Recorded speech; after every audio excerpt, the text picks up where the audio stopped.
confidence doesn't come from being comfortable. Confidence comes from taking action inside of discomfort.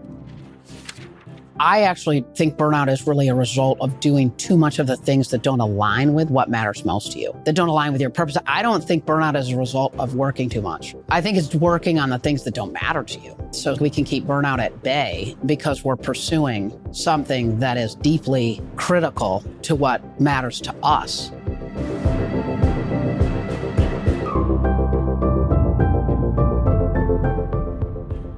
That's Molly Fletcher. She's hailed as the female Jerry Maguire by CNN and made a name for herself as one of the first female sports agents. In her nearly 20-year career, she's negotiated over $500 million in contracts and represented over 300 of sports' biggest names. Now, her mission is to share her message of building a champion's mindset to unlock peak performance with her audiences across the globe through her books, keynote speeches, and podcast, Game Changers with Molly Fletcher. So you'll learn 1, how to stop the negative self-talk and shift your mindset. 2, why burnout happens and how to avoid it.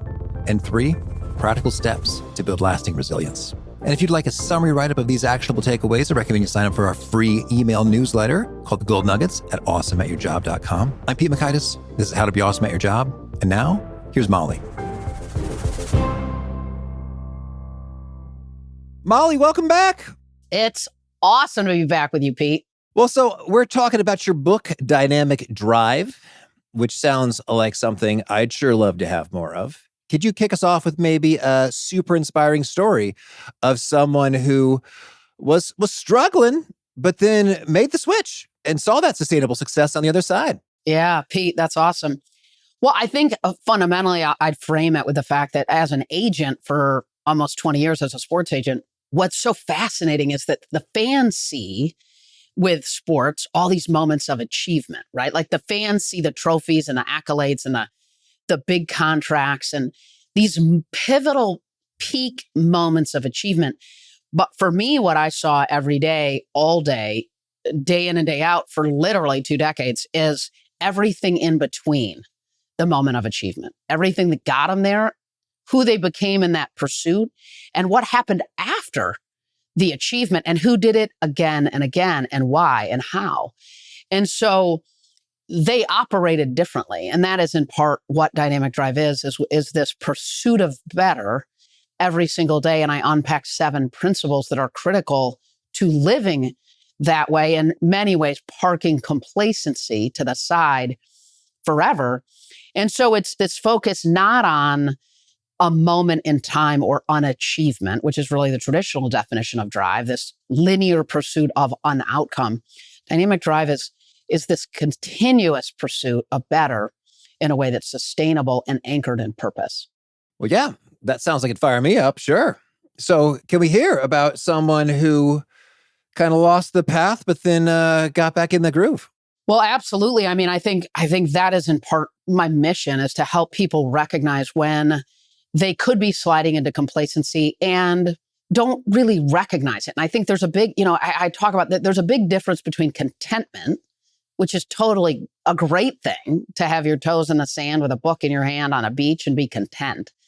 And there's a totally different thing when we think about complacency, which to me is this unintentional parking of something in your life that potentially actually matters to you a lot.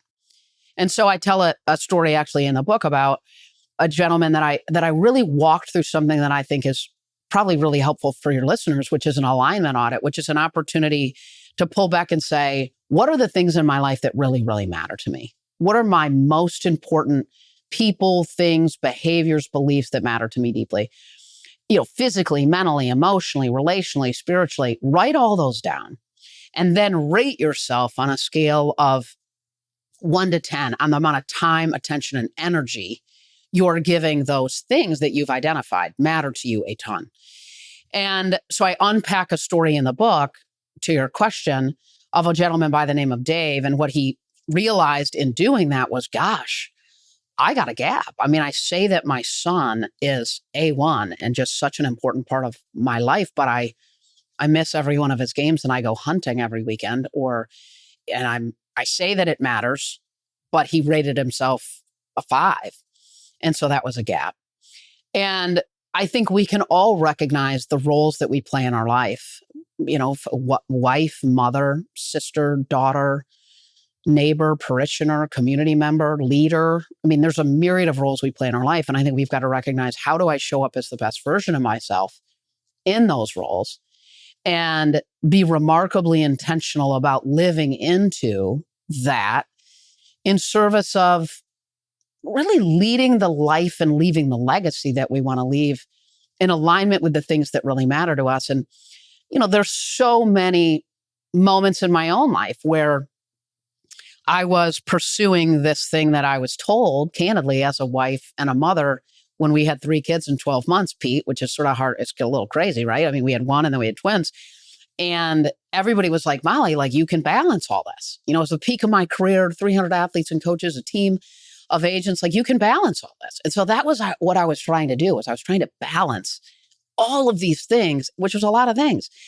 And then I was finding myself completely exhausted and drained and feeling like a total failure and just fried. And fundamentally what what's happening was I was attempting to take all of these various things and go to bed at night with a teeter-totter perfectly balanced. And I actually don't even think that's what we want. I think what we want is alignment, which means that sometimes we will be out of balance, but it's on purpose. When I wrote my book, I was a little over-indexed from a work perspective, right? I take about a month plus in the summer and go to our cottage in northern Michigan, where I'm out of balance with work, but I'm totally in balance. I'm aligned with something that's deeply valuable to me and my family. So I think it's just critical to say, what are the things that matter most? How can I live into that? Which isn't balance, it's alignment. And I had a guy that I interviewed actually on my podcast, Pete, and he said that and this would be an example, he said that when he was going to play in his very first Super Bowl ever, and this guy was like selling shoes at Foot Locker a year before, right? So this was just incredible for him. He essentially told his family, like, hey, I am fully locked in for the next 2 weeks training for the Super Bowl. Like, my phone is I'm going to be locked in. So he was out of balance, but he was aligned with a really remarkably unique window of time and had communicated that to the people in his life who really matter, and then was able to have a really special experience. So he was getting ready to have a really incredibly unique and super special experience in the Super Bowl. So he was a little out of balance with his family, but he had communicated that in service of ensuring he could perform at his best in a moment professionally that really mattered to him. That's good. And I think we had a guest, Dan Thurman, who wrote a book called Off Balance on Purpose. And he's like a unicyclist and a gymnast. Cool. And I think that's a good visual. It's like, yeah, there will be times in which you choose to be off balance, but in so doing, you get some momentum in a direction. And so you kind of handle your stuff appropriately elsewhere with the communication and the heads up and all that kind of thing. Well, then tell us, when it comes to having a dynamic drive, what's the big idea or core message that makes it all possible? Absolutely. Well, purpose is fundamental to dynamic drive in the sense that it's the red thread that threads through it all. In other words, I think when we know why we do what we do, it changes what we do, and it changes the way that we show up in moments that can be hard. And we know that when we're pursuing a better version of ourselves, we can unlock greater joy and greater fulfillment. We can align with the legacy that we want to leave. And so purpose is so critical, because I think about athletes and coaches that I worked with who had injuries and rehabs and trades, but if they were clear on why they were doing what they were doing, it gave them the strength to overcome at some level the speed bumps and the hiccups and the challenges. And we're all going to have them. But when we know why, and I often tell an analogy, sort of a metaphor of sorts, where it's like you have 2 high-rise buildings and you say to an individual, hey, look, I'm going to ask you to walk across the high-rise building. On a plank across these 2 high-rise buildings. I'll lay the plank over top. It's 1.5 inches thick. It's 1.5 feet wide. It's kind of a sunny day. 80% of the people that walk across this plank to the other side make it. It's 1,000 feet high, 500 feet apart, let's say. 80% make it, 20% don't. And I'll ask a room of 1,000 people in a keynote, would you walk across that plank for $1 million? And I get 5 hands. How about, would you walk across for $5 million? And I get a couple more hands. And then I ask if the most important people in your life, the most important people in your life are on the other side. And the only way you could save them is if you walked across the plank. Everybody's hand shoots up before I can finish the sentence. In other words, when we know why we're doing something, it fundamentally changes our ability to show up in that moment with the kind of mindset that we need to execute. And so I unpacked 7 keys, mindset, of course, being one of them, to living this way. But I'm watching you and you have a question. You're contemplating something. I want to give you a shot here, Sparky. What do you got? Talk to me, Pete. Yeah. Well, it's beautiful. One, I mean, you've crafted quite the visual. Right? That I am imagining. And it's sort of terrifying, think about the heights and whatnot. I think reminds me of skydiving and more here. And so, yeah, it really does emotionally, experientially, in the gut, crystallize a concept that can be very theoretical. It crystallizes a concept that can be, theoretical and rational. It's like, oh yes, my family is important to me. I'm like, yes, I should have purpose. Yes, yes. And yet, when you put it that way, very sharply, it becomes quite clear. Millions of dollars would be pretty cool, but not worth risking my life for. Mm-hmm. Versus my family, no question. That's worth it. So it's kind of like, if you're willing to risk your life for something and yet not something else, then it's not too far of a stretch to say, well, then how will you spend your life? How will you choose to invest your finite hours before you expire in that which is truly meaningful? And it's quite easy to get sucked in to 100%. all kinds of things that you're like, well, wait a second. This is cool and helpful, but it's not my purpose. This is fun and interesting, and I'd like to be helpful to other people. I don't want to let them down. I want to make good use of my degree. Insert reasons, rationales, excuses, any of them. But it's a much higher bar, and far fewer things are worth risking our life for, and thus spending our life in pursuit of. Absolutely. And I think that fundamental question that is so important to consider, kind of to your point, is what are you chasing? I had a friend who, she's got a promotion and raises and all these things. But she was looking at me saying, I'm exhausted. I'm traveling constantly. I'm disconnected from my husband. My daughter and I are sideways. I'm not sleeping. I'm gaining weight. I'm not exercising. And she was just in a really tough place. And I remember looking at her, and she had a huge job and she'd gotten this promotion. And I said, what are you chasing? And she looked at me and was like, what kind of a question is that? What do you mean? Well, I'm like, it doesn't sound like you're having fundamentally just fun. And it sounds like you're compromising some things that matter. And so I'm just trying to, what is it? And I'm waiting for her to go, well, I'm going to do this for 6 months so that I can do X. She goes, what do you mean? I said, well, what is it all for? Your daughter's 16. What is it all for? What are you chasing? And she didn't have an answer. And so I think it is a very difficult question to answer, but it's a really important one to answer because we want to know that. Otherwise, I think sometimes we just find ourselves on a treadmill on 10, holding on for dear life with an incline of 10. And we're not really sure where we're going and why we're going there. And so I think we just have to take the time and the energy to get aligned in that regard so that we're connected to the things that do matter to us. Mm-hmm. Well, help us out. If some listeners are having a similar stuck response, I don't know, Molly. What's the path or the sequence by which we get some clarity and insight there? Well, the alignment audit, I think, is really powerful that we sort of just unpack, which I think is a really cool way to get aligned with what matters. How much time and attention are you giving to the things that matter? So that's really critical and foundational relative to the opportunity to live with balance. But then, or alignment, not balance, in fact.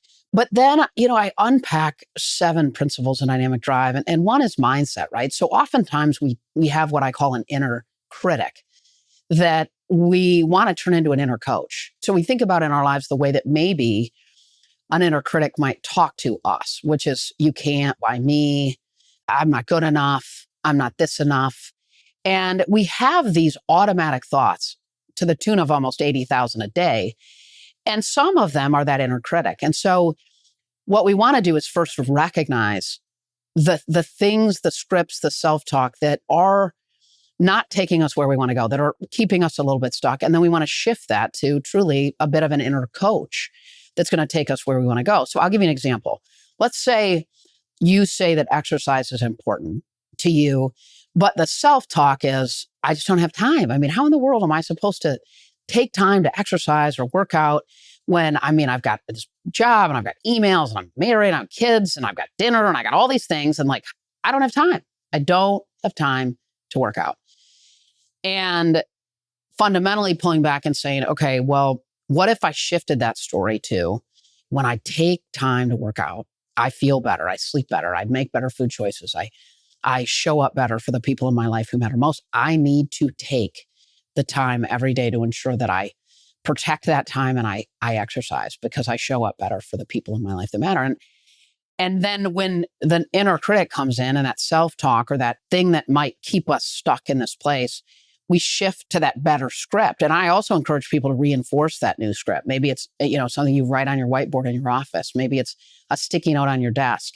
But we want to keep that new script in front of us so that when we do slip and that inner critic starts to find its way in, we can suffocate it with that new script. So mindset is a really, really critical place to start. And then, I talk about energy and discipline and curiosity, resilience, connection, confidence obviously is critical, but this is a way of life that isn't linear in the sense that we might find ourselves in certain moments where we need a little bit more discipline or we need a little bit more curiosity or we need, we've pushed hard and we need resiliency. And so it isn't like A to B, B to C, C to D, right? And then woof, we're there. It's the ability to circle back in and touch the things that we need in the moments that matter. That's lovely. In terms of the reframe, what it's for, makes all the difference, as opposed to simply, well, I should. Well, the government recommends I should have 150 minutes of moderate to vigorous aerobic activity each week. It's like, okay, well, that's not much of a pull. It's like, I should do it.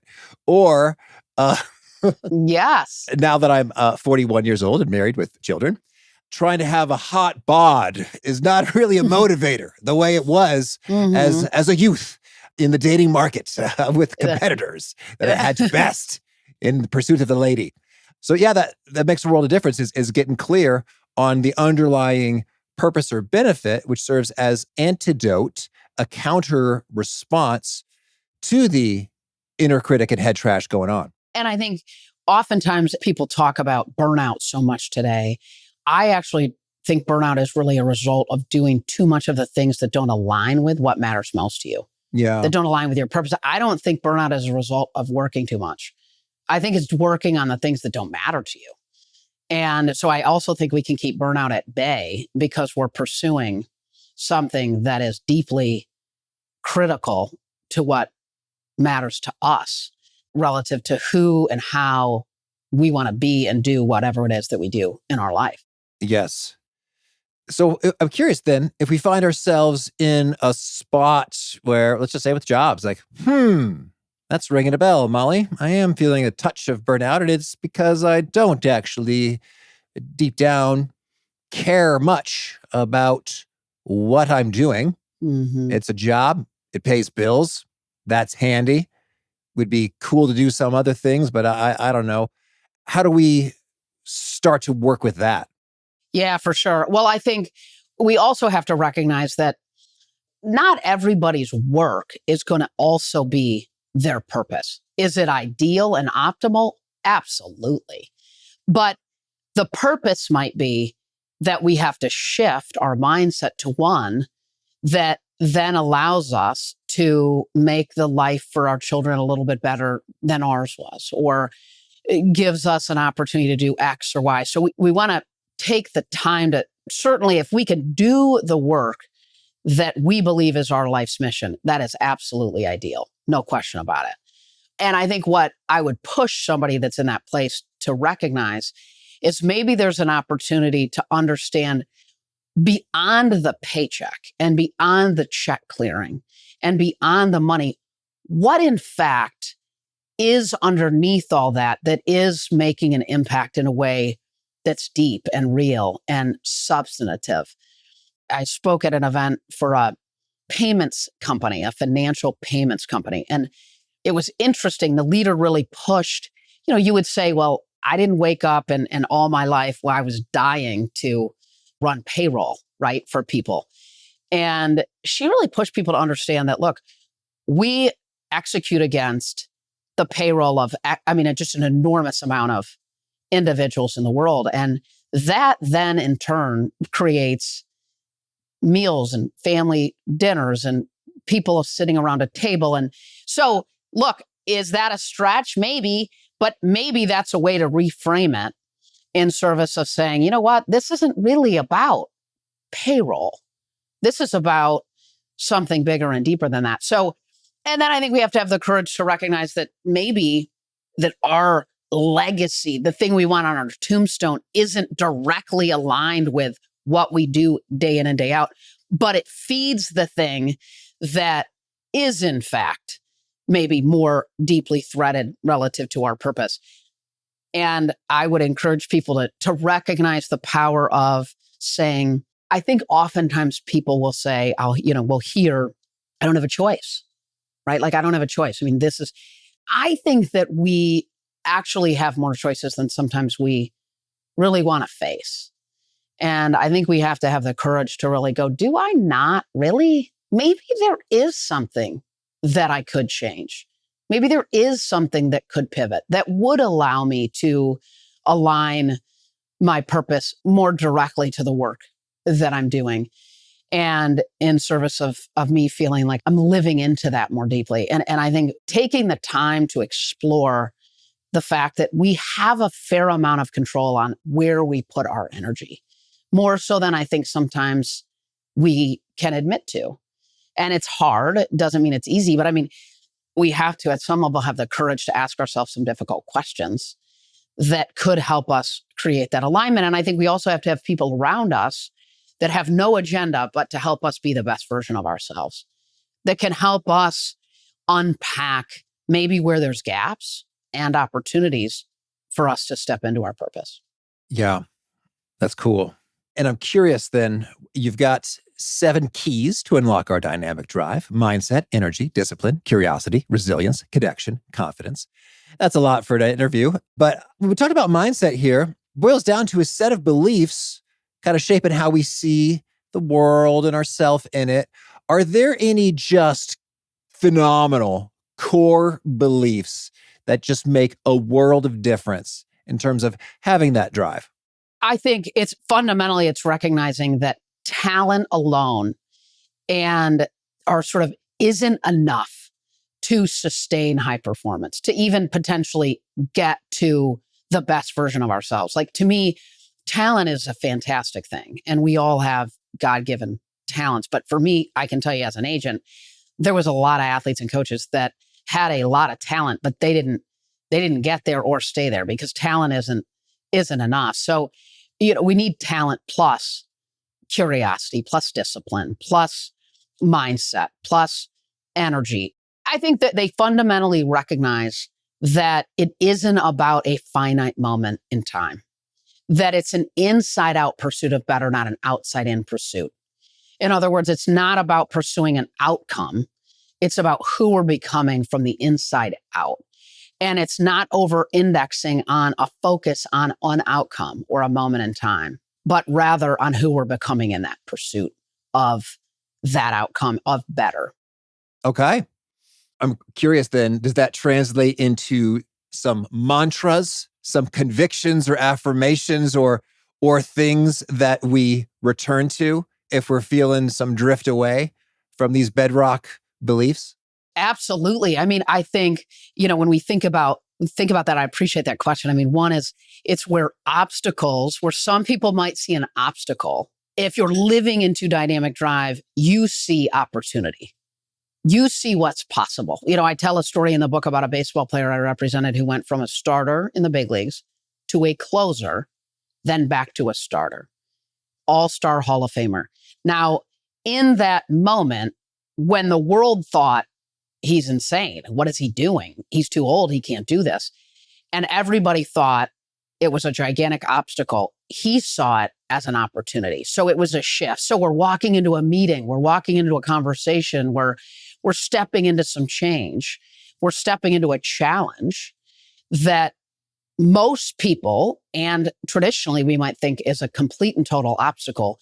But when we recognize and shift the story that we tell ourselves to being an opportunity, I think it's pulling back and saying, you know what? I'm going to choose where my energy goes before everyone else in the world decides for me. And I think that's so fundamentally important to recognize, is that if we don't choose where energy goes, other people will. I think another mantra to your question would be that most people overestimate talent and they underestimate discipline. You know, I think about the key curiosity. Curiosity creates chances is often a mantra that I say. Curiosity can create choices for sure in our lives if we're curious. And I think when we think about resilience, what feels important to recognize is that resilience is about fundamentally recognizing the difference between being good and being terrific, being outstanding at whatever it might be in our lives, personally or professionally. It's about recovering fast. I think about tough days we have, tough conversations, tough moments, tough meetings, tough phone calls. We have them. We're all going to have them. And particularly if we choose to live into dynamic drive, we're going to have hiccups. What's critical is that we recover very quickly. And part of that is going to that mindset key and shifting from what potentially is an obstacle into an opportunity. And for me, through the lens of sports, I saw so many athletes miss shots they should make, putts they should make, spray their drive off into the rough. But what they do is they don't let it unravel. They tell themselves the right script for them, and then they reset. So obstacles being opportunities. I think the other one, when we think about connection, Pete, that I think is important, that I share a story about a contract I negotiated for a coach who then changed his mind the next morning after signing 6 contracts and a record-setting contract. And the mistake was being too transactional that I made. And so I think when we think about connection, it's keeping relational at the center, not transactional. I often say we want to be relational, not transactional. And in all the keynotes that I give, whenever I have a conversation with the leaders or the stakeholders before a keynote, I'll often ask, are relationships important to the work that they do? And I mean, literally, I've done 1,000 keynotes and nobody says no. Relationships don't. It's just not really that big of a deal for us. Everybody's like, oh, totally. I mean, relationships are everything. So being relational, not transactional. I think the other one is that confidence, when we think about the key and the principle of confidence, it's confidence doesn't come from being comfortable. Confidence comes from taking action inside of maybe a little bit of discomfort. That's how we actually strengthen our confidence. In other words, we can't sit in a corner and think our way to being and showing up in the world more confidently. We have to take action to do that. Confidence comes from stepping out of your comfort zone into what I often call the stretch zone. Mm-hmm. So those are a couple little mantras that I think are important to lean into. Oh, thank you. Well, thinking about resilience, tell us, you've got a cool vantage point, having seen a lot of athletes with a lot of resilience. How do we get there? To have that mental toughness to really keep on stepping up. They say that which doesn't kill you makes you stronger. And it's funny. I found that sometimes that's true and sometimes it's not. It's like, no, I feel like I was maimed by that. I feel wounded and harmed by that encounter as opposed to strengthened.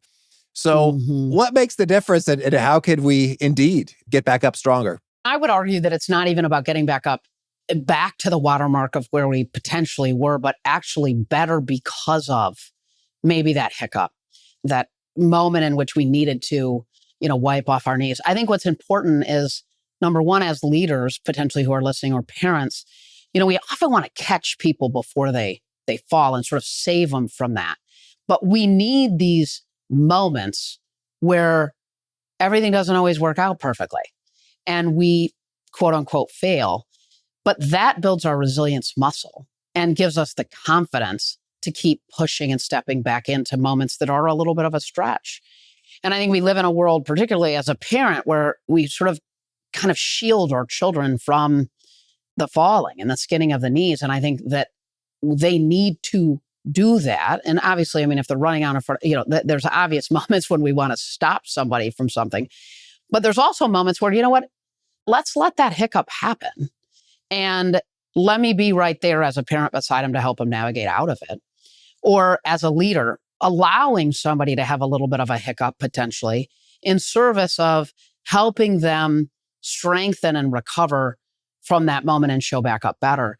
I think we have to be intricately aware of the importance of everything not going swimmingly every minute of the day, and allowing ourselves to recognize the power in the confidence that's created, the strength that's created when we have to recover. I mean, think about working out, right? It fundamentally is taxing the muscles when we go lift, but that is in service of them building up again and building up and coming back stronger.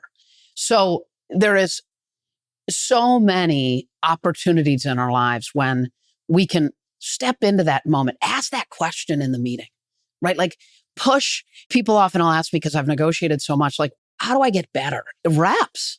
But work the barista at the Starbucks for an extra shot of espresso for fun, right? Like I negotiated a buy two, get one free orthodontics thing for our daughters when they were getting braces when they were young. That's a safe environment to practice asking for what you want. And it might not work, and that's okay. But I think we strengthen that resilience muscle by stepping into the stretch zone.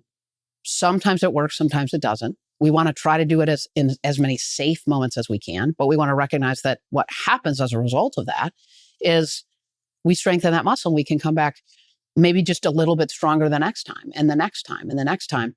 But we have to tell ourselves that. I have a thing on my computer, Pete, I call it my smile file. And I just drag and drop like emails and notes and LinkedIn. And I mean, it's just a blessing. And I'll just drag and drop them from time to time into my little smile file. And after maybe a tough day or a tough moment or a tough meeting or a tough conversation or anything, you kind of open that up and look at it and go, okay, you know what? I got this, right? And maybe it's something physical on your desk. As an agent, athletes, they go to film to reset. That's how athletes often will recover. They'll go watch their best golf swings. They'll watch them standing over a putt in a critical moment and draining it. They'll watch their at-bats when they're just crushing it. And they remind themselves, okay, yeah, right? Like I got this. And they get that in their head before they step back out to the next moment. And I think we as business people, we don't really go to film, but what can we lean into that can help us reset? Sometimes it's a smile file or something physical. Yeah, that's beautiful. And as you talk about it, it's funny. We had a guest who talked about having a humor first aid kit. So I just assembled things that I think are funny. And that's helpful for a mood pick-me-up for sure. 100%. But the smile file, I like it in terms of it's generally me being awesome, crushing it, winning, performing well, cool.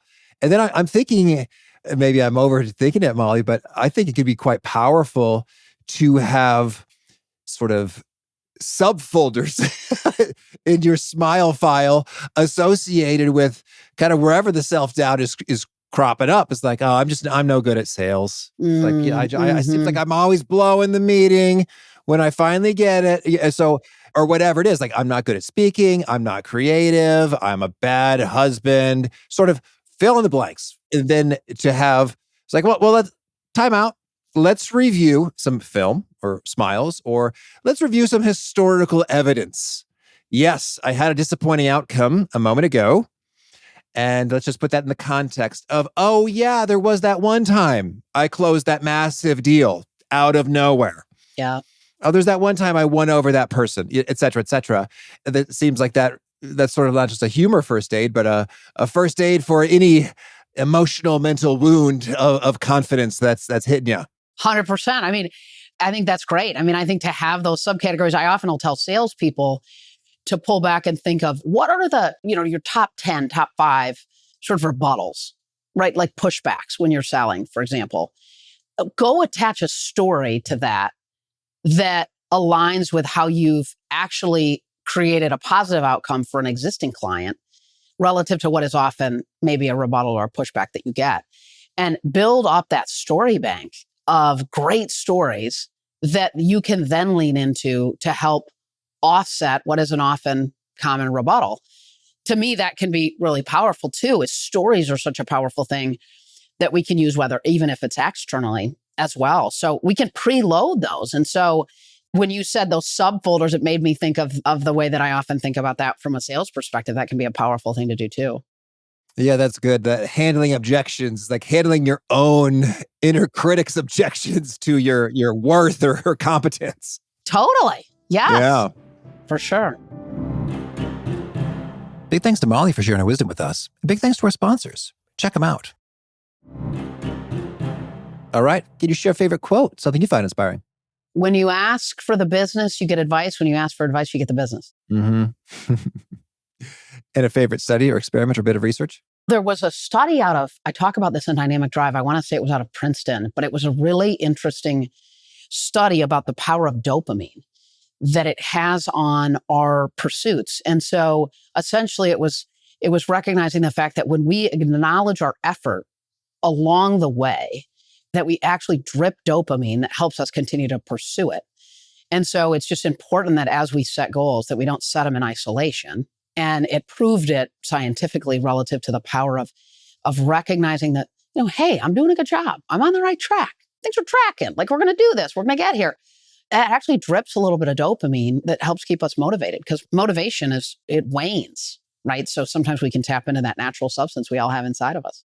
Okay. And a favorite book? The Alchemist. That was a book I read when I was young. And to me, it was just an incredible story, really, of purpose. That's probably my favorite, along with the Bible. And a favorite tool? Something you use to be awesome at your job? I would say it is essentially my energy audit that I unpack in the key, but it is a tool that ensures that I protect and create micro breaks throughout the day and protect the things that really give me energy throughout the day. Because I think if we don't carve out micro breaks and other things that give us energy, it's not sustainable to go back to back to back all day. We've got to make sure that we build in those breaks.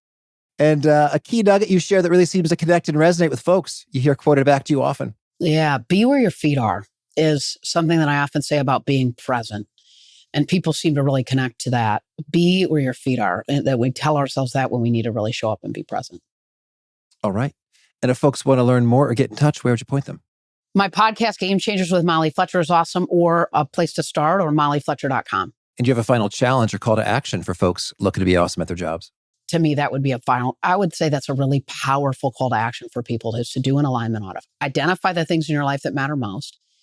Rate yourself on how you're doing in those things. And then if there's a gap on a 1 to 10 scale of greater than 2, that's an opportunity to step into maybe some change and an opportunity to get better. All right. Molly, thank you. Thanks so much.